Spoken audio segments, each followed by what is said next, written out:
Hey, what's up guys, and welcome back to the Joseph Hiram Chadwick YouTube channel. So, continuing on from our previous video that we put up about 4 or 5 weeks ago, this is my current progress that I have made on Joseph Chadwick.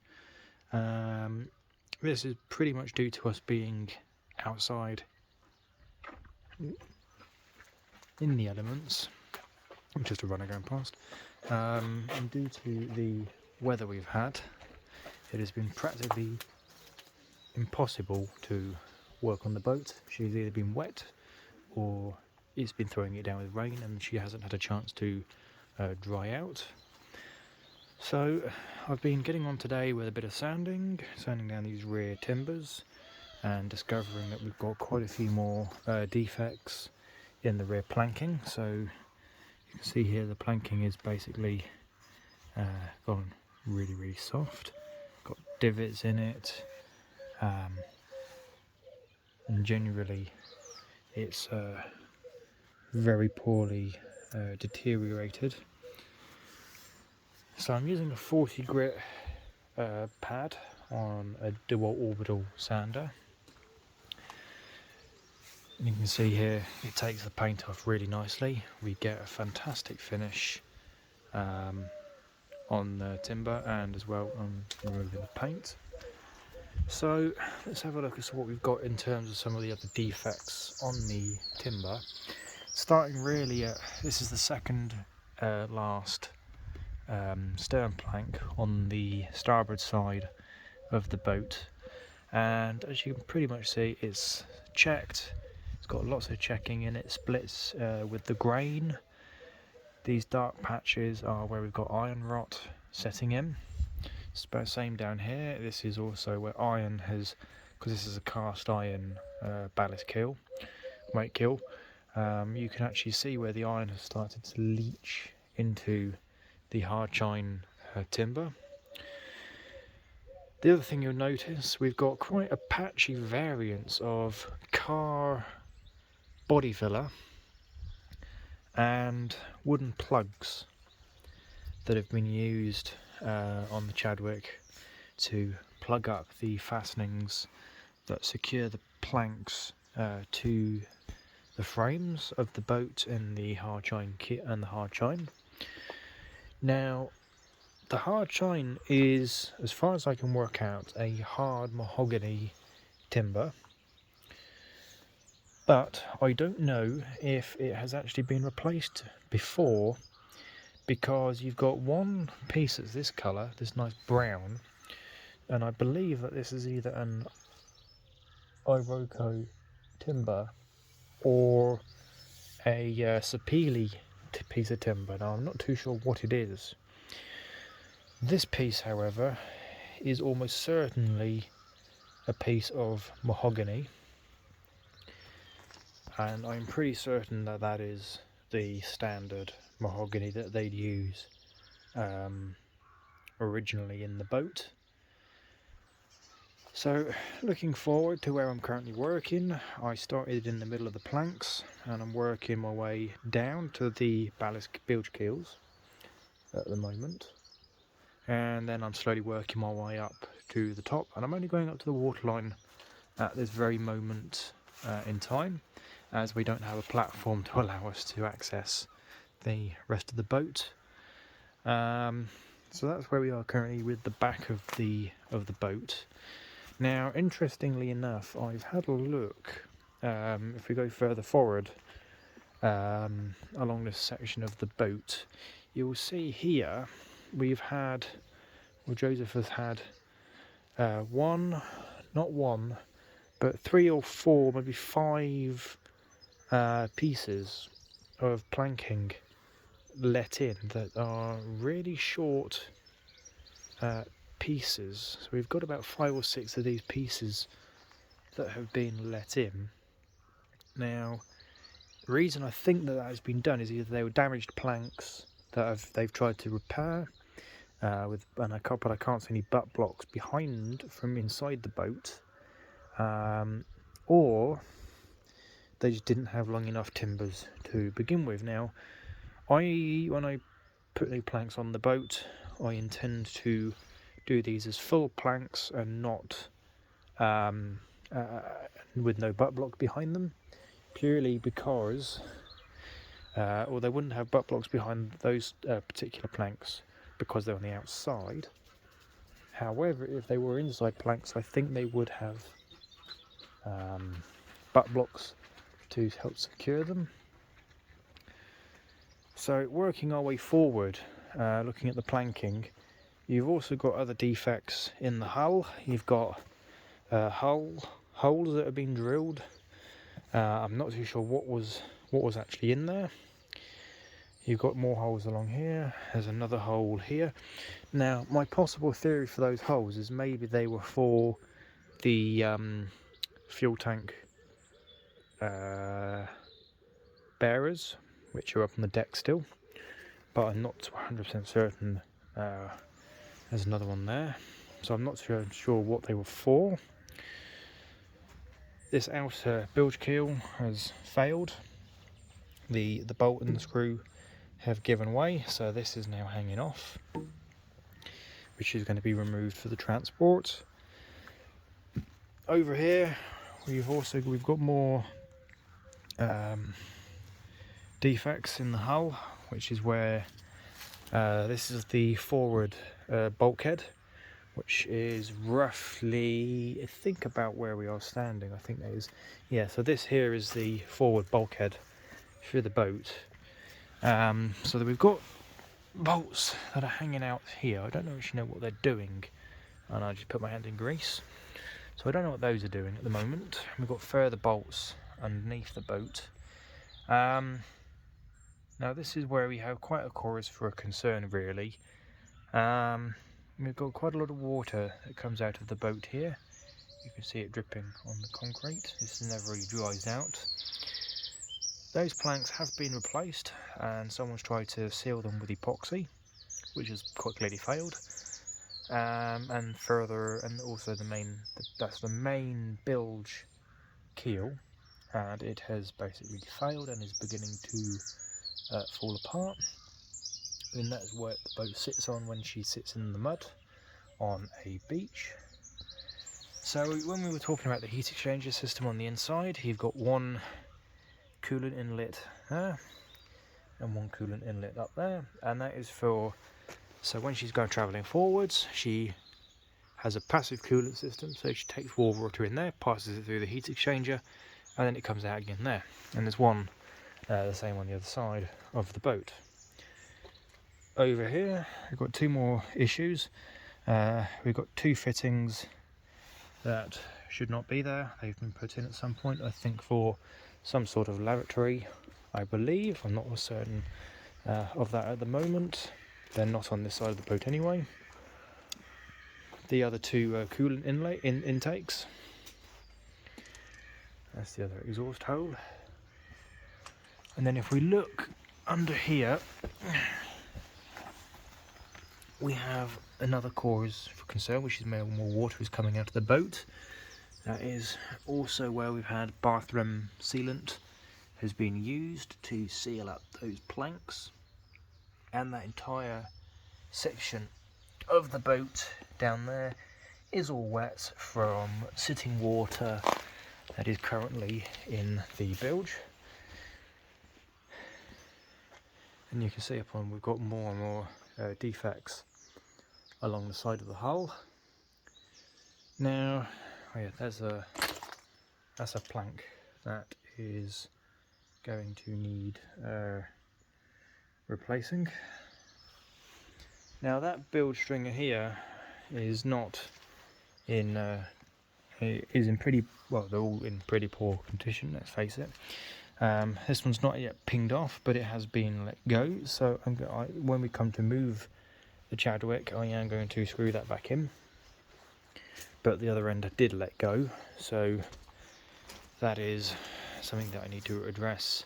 And you can actually see where it has rotted out, and they left the screw behind on the boat. So coming around the back of the boat, I've not actually done anything on this side yet. and that is pretty much as I got the boat when I got the Chadwick. One of the prop shaft tunnels. Now, looking in the prop shaft tunnel, you can see how badly deteriorated quite a lot of those timbers actually are. Now, the plan is we're going to pull the drive lines out of the Chadwick when she's at her new home.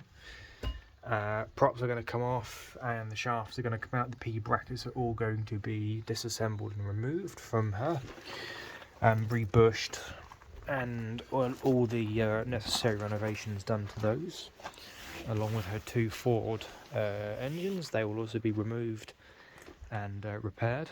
So this prop shaft tunnel is also in pretty bad state. I'm not going to get in there because all my kit is set up right now for sanding the back section. So yeah, what I'm going to do, I'm going to continue on sanding at the moment and get some more of the boat exposed, and then we'll touch details on when Chadwick is going to be moving, which will be fully videoed and uploaded in a video. So we will be back shortly. Hey, so it started raining outside, and I thought we'd come inside of the boat. Realistically, just have a look inside and what we've got to work with in terms of the back cabin. So stepping down into the bilge, so the original floor in the Chadwick was up here, and it has been lowered to where it is now, and you can see where the original cross beams were. Now, I'm not certain whether or not I'm going to return this back to its original height, or if I'm going to keep it where it is, purely on the grounds of structural integrity of the boat, because a lot of these beams are, I believe, to be pine and were fitted by the previous owner of the boat. But from the this particular point of view, you can actually see in the bilges, you can see pretty much everything from inside the boat, really, from here. You're currently using that side of the boat as a tool chest.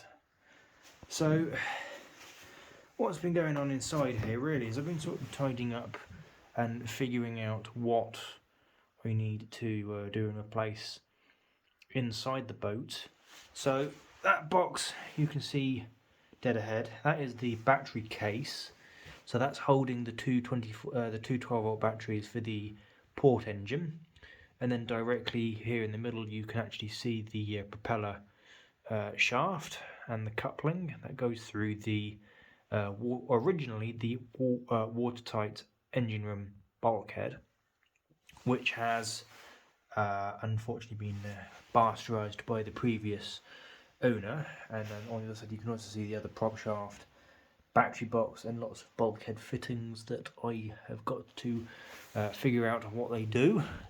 We know a couple of those are for oil lubrication to the P bracket shaft, the stern tube greaser. That's the one that we believe goes up to the P bracket lubrication points. I still haven't worked out where they actually are. You can see over there on the other side of the boat, you can see brackets and frame hangers. And over there you can see, right in this corner, where there's been a very poor repair, or not even a repair, an actual bodge repair. So those are a couple of things that we are going to be addressing when we strip the rest of this interior out of the boat itself. You've got one of the, that is actually one of the bilge keel beams that runs along the inside of the boat on top of the frames. That is between the two prop shafts, that is the main keel timber or backbone of the boat that goes down into that the actual planks secure into. That we don't know the condition of all the way through the boat at this very moment in time. So until I strip pretty much the rest of the interior out of the boat, to get better access to these propeller shafts and the stern equipment, I'm currently standing on one of the P-bracket stern tube boss timbers, or deadwoods as they're otherwise known as. So unfortunately there is a bit of rot internally in the boat. It's mostly dry rot that I have noted so far. So if I try and step down into, I'm not going to get down into that compartment as such, but what has taken place in the boat in places, this all here is epoxy that has been poured to try and strengthen where the P bracket exits the boat, and then you can actually begin to see where the prop shaft tunnels are actually built in the boat. That is where I'm currently sleeping since I live quite a fair way from the boat, so I spend 3 to 4 days a week here. When we move the boat closer to where I live, then it'll make working on it a lot more easier. So there have been lots of messing around down here, as you can probably tell. There's been lots of alterations in here, so you can see why I know how the floor was higher than it is now is because of the where the beams are for the wheelhouse and the cockpit of the boat. You've got lots of frame notches, which is where the frames for the actual floor would have been put in. So this floor was never actually this level, it was always higher than it is now. Now you'll have to excuse the mess in the wheelhouse because it is actually a state. This is the centre console, or the spigot, not spigot, what's the, I can't remember the correct term for that part of the boat, but that is where the steering wheel should be. And that has been bastardised, so if anybody knows where I can find or locate one of those, please do let me know, because the previous owner has made a very big mess of this. They've tried to fit hydraulic steering to the boat, which means they've messed this up quite badly and disposed of some of the components. So if anybody knows anybody who might be able to assist in sorting that out, please do get in contact below in the comment section. That would be most appreciated. Now if we go out on the deck, bearing in mind it is currently raining, this is the back of there is the steering wheel, and I've currently got fitted to the back of the boat and the beautiful area that surrounds us. And that is the back cockpit of the Hiram Chadwick, back console and steering compartment, and the two propeller shaft access tubes. And then walking around the outside of the boat, there's still an electric cable out here.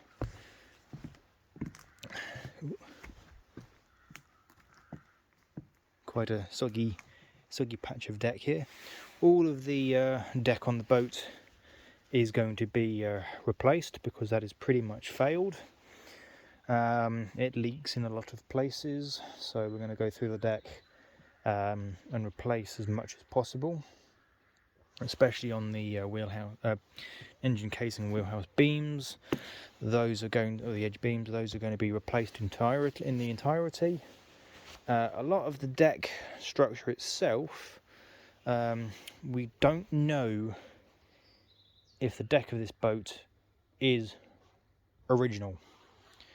So a lot of the hatches, so this hatch here, and there's another hatch on the other side, are for those fuel tanks that I need to put in the boat for the movement when we move the boat in 3 or 4 weeks' time.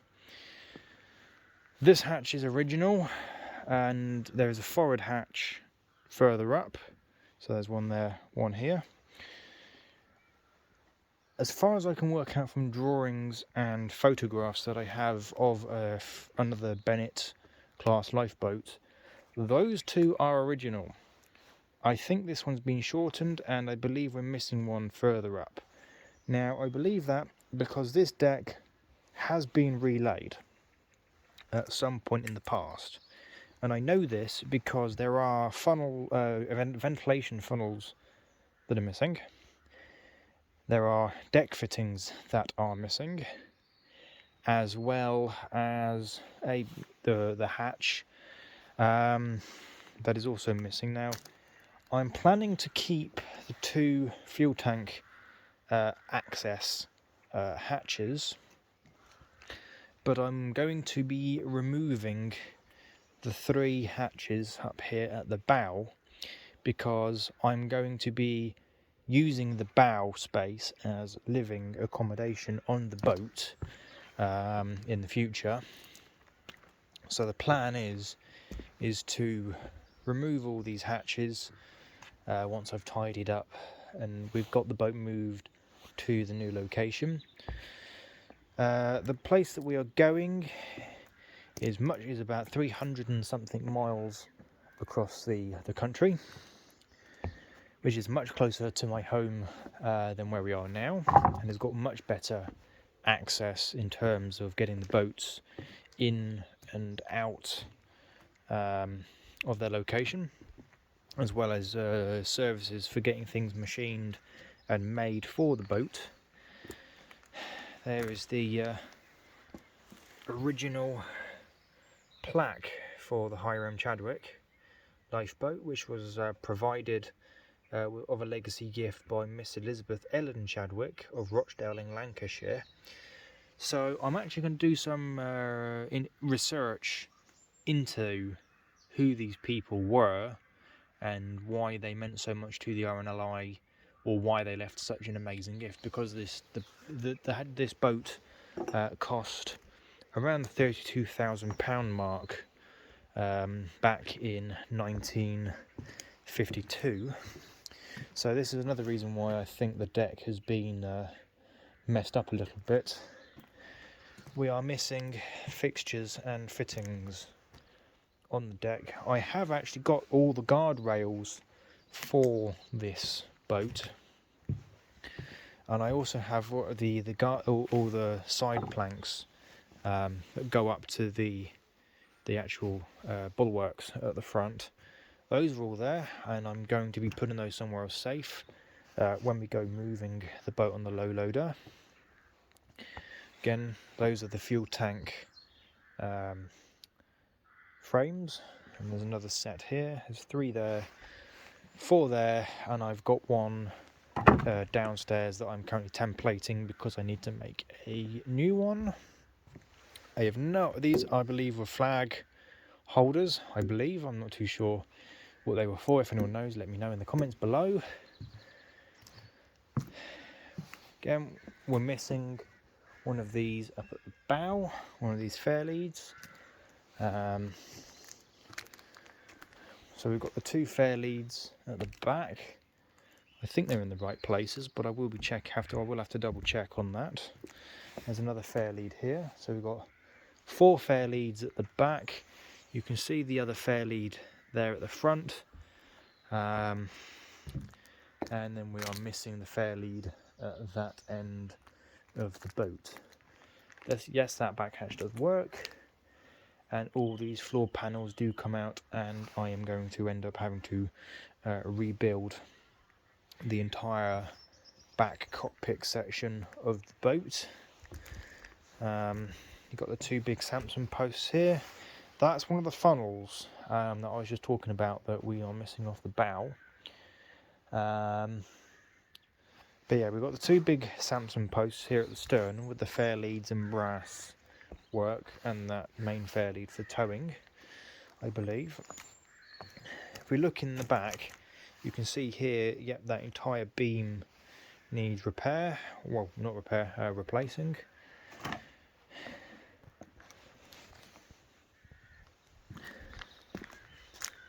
So that is where we are at that moment in time with Hiram Chadwick. So over the past 3 weeks, from the last 4 weeks from the last video, I've done quite a bit here.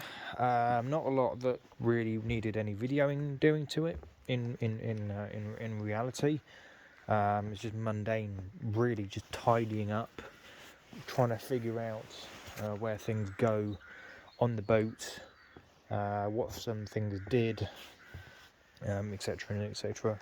like that. We can go down below now. We're going to go down the ladder. I'm going to try to do this as safely as possible. Okay. Oh, well, I'm not very steady on ladders.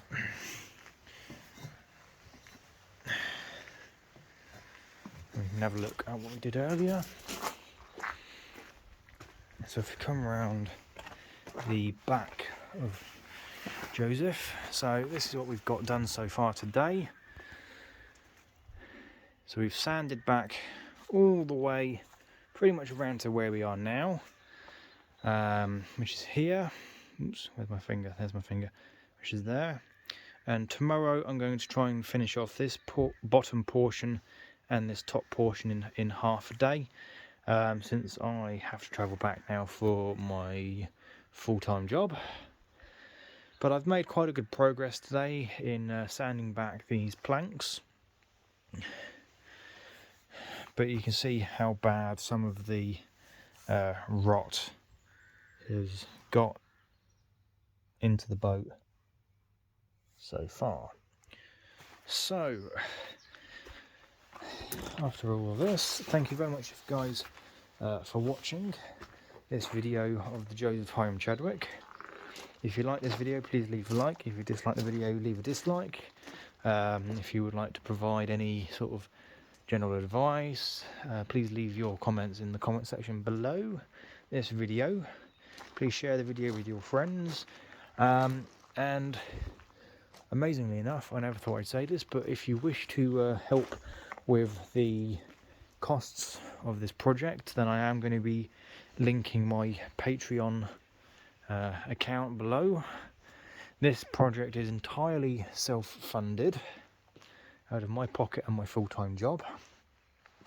So I work on the boat literally when I have the spare time to work on the boat.